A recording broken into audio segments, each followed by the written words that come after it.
Welcome to Not Milk Never Milk. Subscribe if you're lactose intolerant.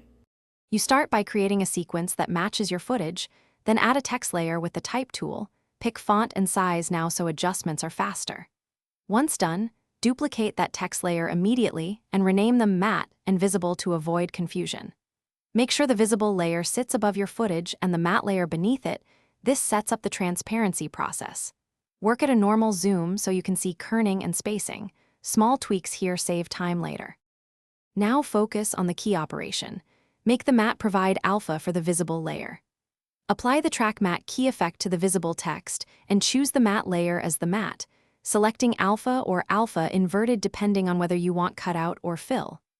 Once applied, tweak the matte position, scale, and feather so the transparency aligns perfectly. Use nesting or export a pre-rendered matte if you see jagged edges. Keep an eye on blending modes and opacity to refine how the background shows through. Finish by polishing the look with subtle effects and motion. Add a small Gaussian blur for softer edges, a faint drop shadow for separation, and animate position or scale with keyframes. Use Easy Ease to smooth transitions.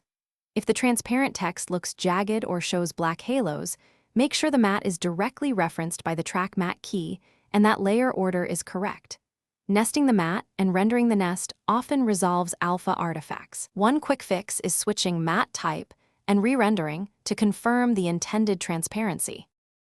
Thanks for watching. If this was helpful, leave a like and consider subscribing. See you next time.